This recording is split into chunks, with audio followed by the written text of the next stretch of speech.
أعوذ بالله من شرور أنفسنا وسيئات أعمالنا من يهده الله فلا مضل له ومن يضلله فلا هادي له وأشهد أن لا إله إلا الله وحده لا شريك له وأشهد أن محمدًا عبده ورسوله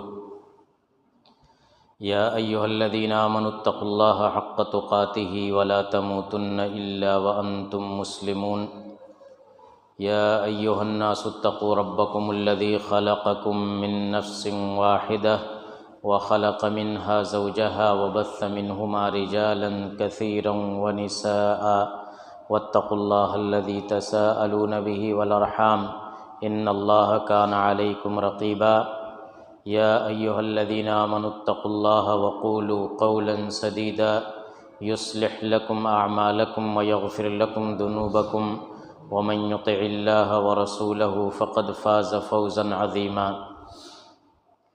أما بعد فإن خير الحديث كتاب الله وخير الهدي هدي محمد صلى الله عليه وسلم وشر الأمور محدثاتها وكل محدثة بدعة وكل بدعة ضلالة وكل ضلالة في النار۔ علماء کرام، بزرگوں، نوجوانوں اور عزیز بچوں،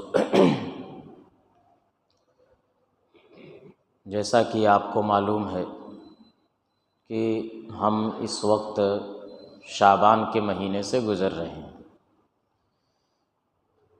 رمضان سے پہلے یہ مہینہ بڑی اہمیت والا مہینہ ہے، اور اس مہینے کے تعلق سے حدیثوں کے اندر بتلایا گیا ہے کہ اللہ کے نبی جناب محمد الرسول اللہ صلی اللہ علیہ وسلم اس مہینے میں کثرت سے روزہ رکھتے تھے، نفلی روزہ بہت زیادہ رکھتے تھے اس مہینے میں۔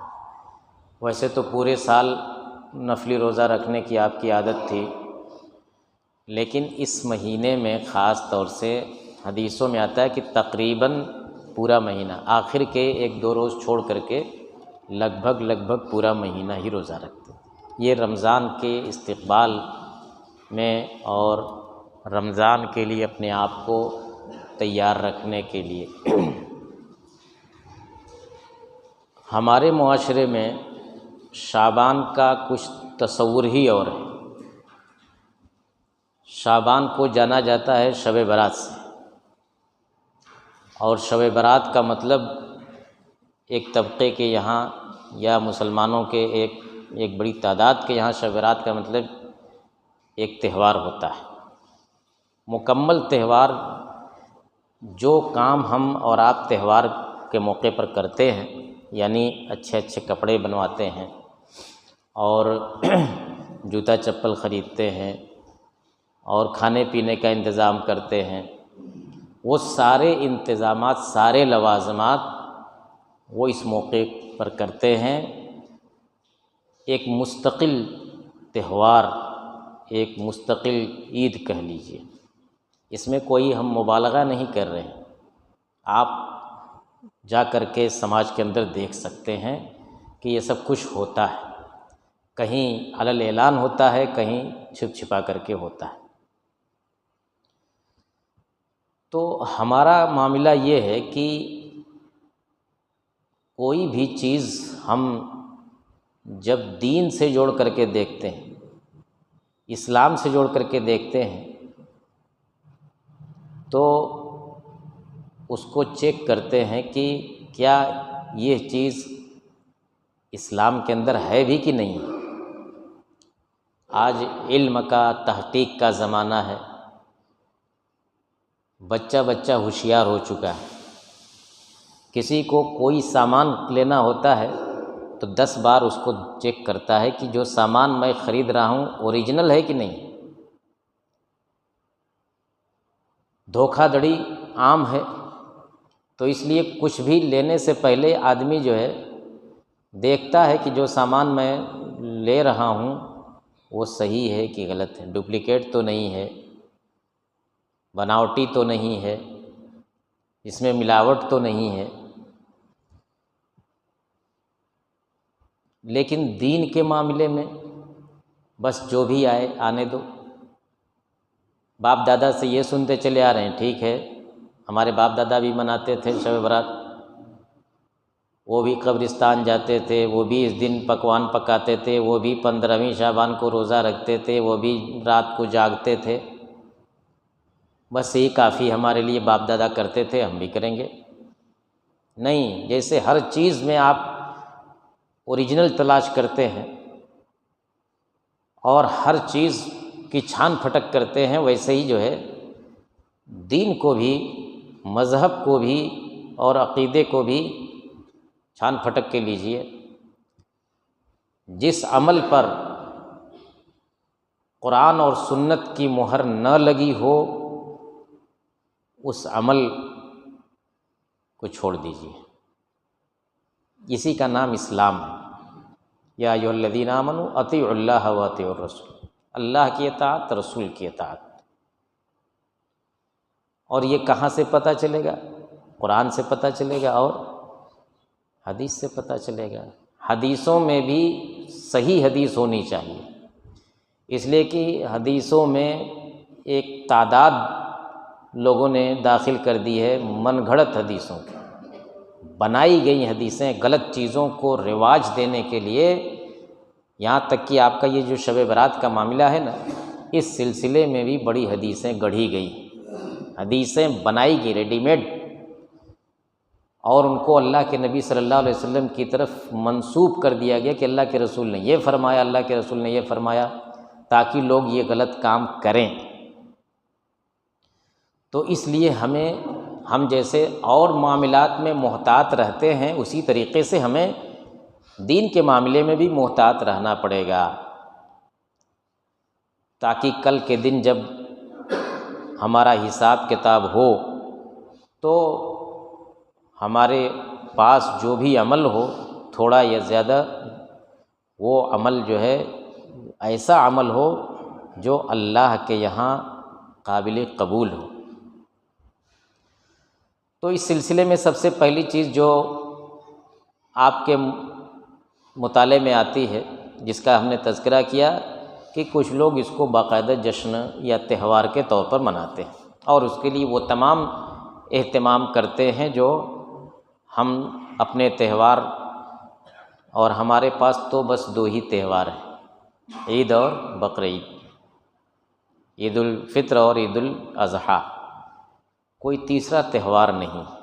حدیث کے اندر اللہ کے نبی صلی اللہ علیہ وسلم نے باقاعدہ اس کی صراحت کی ہے کہ اللہ تعالیٰ نے تمہیں 2 تہوار دیا ہے، 2 تہوار دیا ہے۔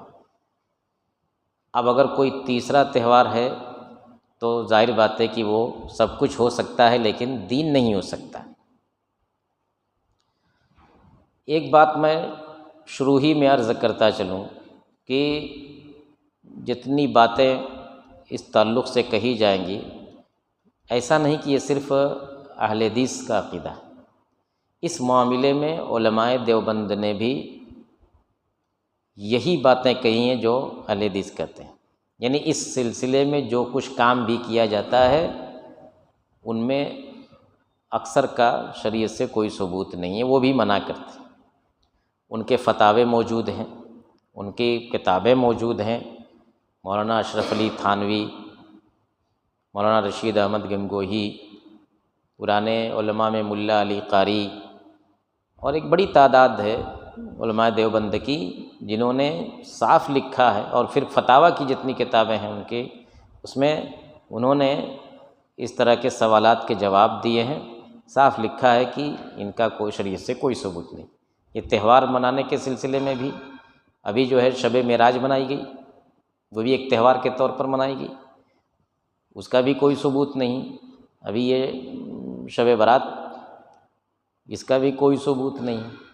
تو تہوار منانے کے تعلق سے بھی خاص طور سے یہ کہ اس کا کوئی ثبوت نہیں ہے کہ اس دن نئے کپڑے پہنے جائیں اور اس دن جو ہے وہ تمام اہتمامات کیے جائیں جو تہوار کے موقع پر کیے جاتے ہیں۔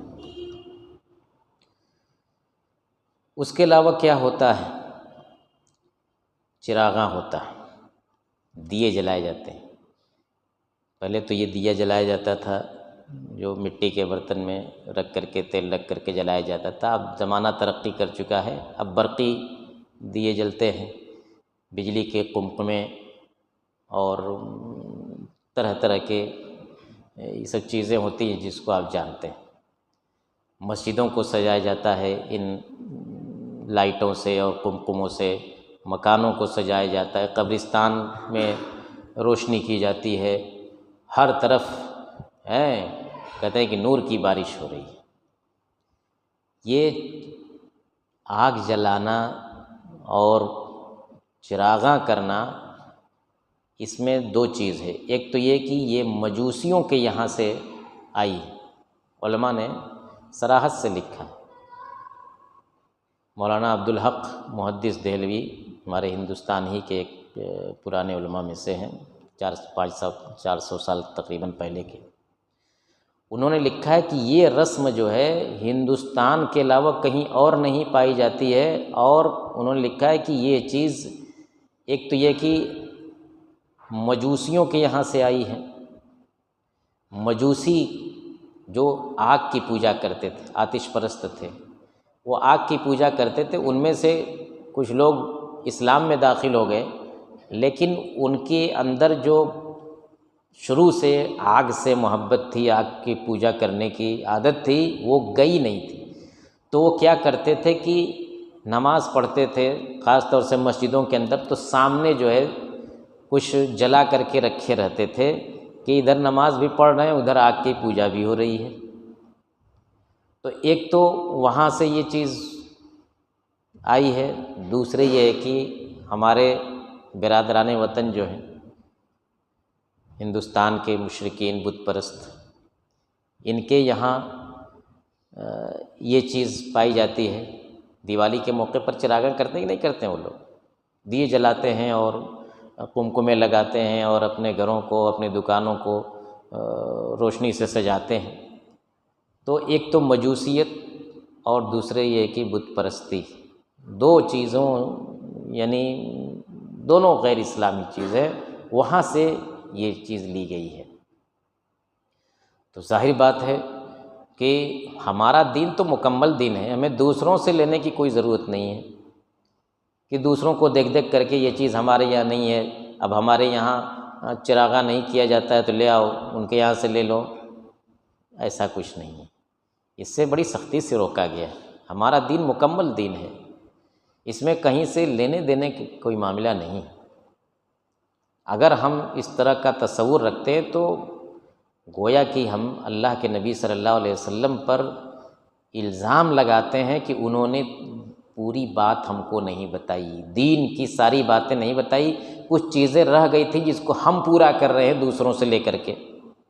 الزام ہے کہ نہیں؟ اللہ تعالیٰ نے تو اعلان کر دیا کہ الیوم اکملت لکم دینکم، میں نے تمہارا دین مکمل کر دیا، دین مکمل ہو چکا ہے، اب اس میں کسی حذف و اضافے کی کوئی گنجائش نہیں ہے۔ اسی طریقے سے آپ دیکھتے ہیں کہ پٹاخے بازی خوب ہوتی ہے اس موقع پر، شب برات کے موقع پر خوب پٹاخے داغے جاتے ہیں، آتش بازی ہوتی ہے، اور اس چیز کو بھی بتانے کی ضرورت نہیں ہے کہ یہ کہاں سے آیا ہوگا، اس لیے کہ جس ملک میں ہم رہتے ہیں، ابھی کتنے دن ہوا دیوالی گزرے، کیا شور شغب ہوتا ہے پٹاخے کا،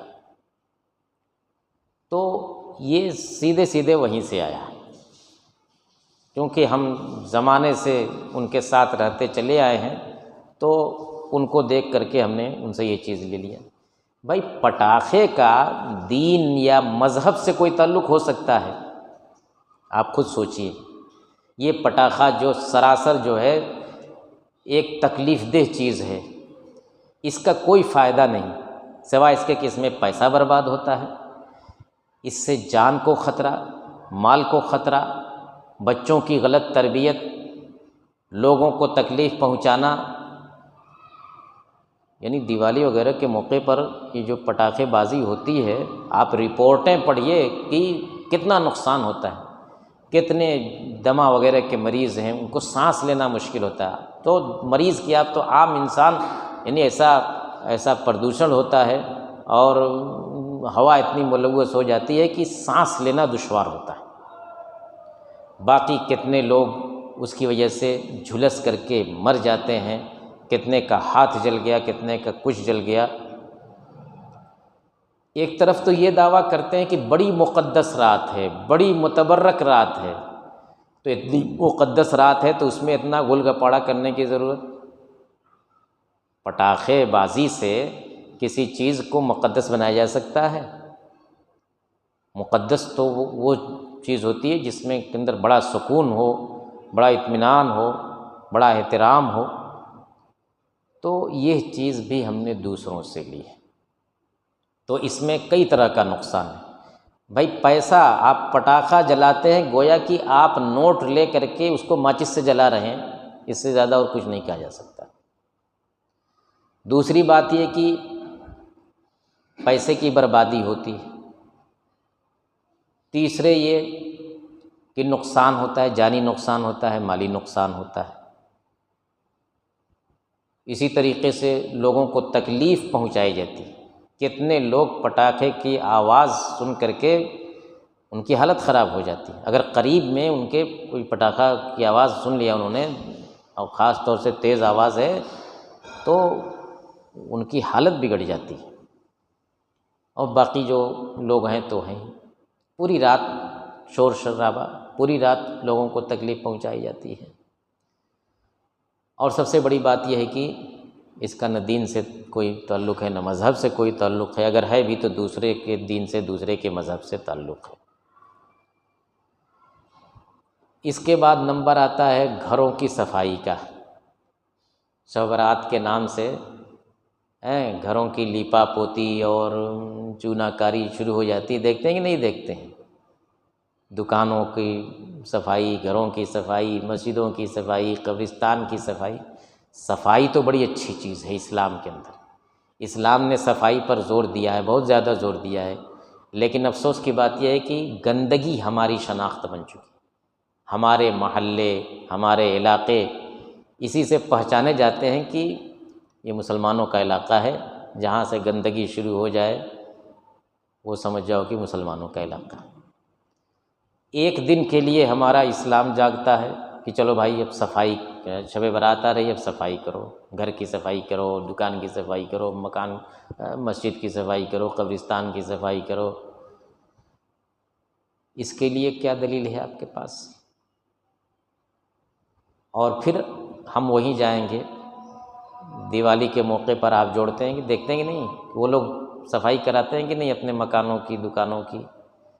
وہ تمام کام جو ہمارے بعض لوگ کرتے ہیں وہ ان کے یہاں بھی ہوتا ہے کہ اس تہوار کے موقع پر پہلے ہی سے وہ اس کا انتظام کرتے ہیں کہ ہر گھر، ہر دکان کی صفائی اور چونا کاری، ڈینٹ پینٹ ہونا ضروری ان کے یہاں ہوتا ہے۔ برتن بھی بدلتے ہیں، نئے نئے برتن خریدتے ہیں، ہمارے لوگ بھی یہ کام کرتے ہیں، برتن بدلتے ہیں، نئے برتن لے آتے ہیں، گھر کی سجاوٹ بدلتے ہیں، کارپیٹ بدلتے ہیں، اٹھنے بیٹھنے صوفے وغیرہ جن کی جتنی استطاعت ہے وہ سب کرتے ہیں۔ عجیب چیز ہے کہ انسان کو کم سے کم اللہ تعالیٰ نے عقل دیا ہے، تو اس عقل سے بھی تو سوچنا چاہیے کہ ہم جو کام کر رہے ہیں کیوں کر رہے ہیں۔ بھائی آپ ٹھیک ہے پورے سال اہتمام کیجئے صفائی کا، پورے سال اپنے گھر کے برتنوں کو چینج کیجئے، پورے سال اپنے مسجدوں کی صفائی ستھرائی کیجئے، کوئی اعتراض نہیں، لیکن ایک دن کے لیے یہ سب کرنا، سویرے ہی سے جو ہے نہانے دھونے کا سلسلہ شروع ہو جاتا ہے، لگتا ہے کہ اور کبھی کسی دن نہاتے ہی نہیں، اس لیے کہ آج کے دن خاص طور سے ان کو نماز پڑھنی ہے، وہ بھی مغرب کی نماز، عشاء کی نماز۔ جو کبھی نہیں نماز پڑھتے وہ اس دن ضرور نماز پڑھتے ہیں، اس کے لیے صفائی، اس کے لیے غسل کرنا ضروری ہے ان کے لیے۔ اسی طریقے سے اس دن بڑے اچھے اچھے کھانے پکائے جاتے ہیں، ہر طرف بڑی خوشبو، کھانے پینے کی چیزوں کی بڑی لذیذ اور مرغن غذائیں تیار کی جاتی ہیں، دوسروں کو بلا بلا کر کے پکوایا جاتا ہے، اور پکا پکایا کھانا بھی خریدا جاتا ہے، گھروں میں بنوایا جاتا ہے۔ جس کی استطاعت ہو وہ بھی، جس کی استطاعت نہیں ہو بھی، ہر سال یہ اہتمام کرتے ہیں۔ بھائی کھانا پینا اچھی چیز ہے، زندگی کی ضرورت ہے، اچھا اگر آپ کی استطاعت میں تو اچھا سے اچھا کھانا کھائیے، لیکن اس دن آپ نے اچھا کھانے کا انتظام کیا کیوں کیا؟ اور اس اچھا کھانے میں ایک ڈش ہوتی ہے حلوے کی۔ شب رات کا حلوہ مشہور ہے کہ نہیں؟ شب رات کا حلوہ صاحب، یہ حلوہ کہاں سے آیا؟ اب دیکھیے دلیل بھی دیکھیے، ہر چیز کی دلیل، لیکن دلیل سنتے ہی آپ کو اندازہ لگ جائے گا کہ یہ کیسے پھسپھسی دلیل ہے۔ کہتے ہیں کہ اللہ کے نبی صلی اللہ علیہ وسلم کا ایک غزوے میں دانت ٹوٹ گیا تھا، شہید ہو گیا تھا، تو آپ نے حلوہ پکوا کر کے کھایا تھا۔ تو اس لیے 15ویں شعبان کو یا 14ویں شعبان کو حلوہ، مطلب کہ شیطان بھی کیسے کیسے انسان کو گمراہ کرتا ہے۔ اسی لیے میں کہتا ہوں کہ انسان کو اللہ تعالیٰ نے عقل جو دی ہے تو اس سے بھی تو کچھ سوچنا چاہیے۔ یہ بات صحیح ہے کہ اللہ کے نبی صلی اللہ علیہ وسلم کا دانت شہید ہوا تھا، مشرکین نے آپ کا دانت توڑ دیا تھا اس جنگ کے اندر، اور وہ غزوہ احد کا واقعہ سن 3 ہجری میں مدینہ کے قریب ہی ایک جگہ ہے احد پہاڑ بھی، جو لوگ وہاں جاتے ہیں دیکھتے ہیں۔ تو اس غزوے میں یعنی پہلے تو مسلمانوں کو کامیابی ملی تھی، پھر پانسا پلٹ گیا اور مشرکین نے دوبارہ حملہ کر دیا اور بہت سارے مسلمان شہید ہو گئے، اور بڑی ناگفتہ حال ہو گئی تھی، یہاں تک کہ اللہ کے نبی صلی اللہ علیہ وسلم کو مشرکین نے گھیر لیا تھا، آپ کا دانت شہید کر دیا۔ یہ صحیح ہے، لیکن کب کیا تھا؟ یہ کس مہینے کی بات ہے؟ کس تاریخ کی بات ہے؟ کیا 14 شعبان کو ہوا تھا؟ یہ غزوہ احد کی بات ہے، اور غزوہ احد ہوا تھا شوال کے مہینے میں، یعنی عید والا جو مہینہ ہوتا ہے رمضان کے بعد، اس مہینے میں غزوہ احد ہوا تھا۔ تو اس مہینے میں آپ بھی دانت توڑوائیے، اور جب دانت توڑوا لیجیے تو پھر حلوہ پکوائیے۔ یہ چیز ثابت ہے کہ دانت ٹوٹا تھا، اور کب ٹوٹا تھا؟ شوال کے مہینے میں ٹوٹا تھا، لیکن یہ چیز کہ اس موقع پر اللہ کے رسول نے حلوہ پکوا کر کے کھایا تھا، یہ ثابت نہیں۔ دیکھیے یہی چیز کہتے کہ ہر چیز کی چھان پھٹک ہوتی ہے۔ تو دانت شہید ہوا تھا، اس میں کوئی شک نہیں ہے۔ کب ہوا تھا؟ شوال کے مہینے میں ہوا تھا۔ کیا آپ نے اس موقع پر حلوہ پکوا کے کھایا تھا؟ اس کا کوئی ثبوت، بالکل یہ جو ہے من گھڑت بات ہے۔ باقی آپ پورے سال جو ہے حلوہ پکوا کر کے کھائیے، کھلائیے۔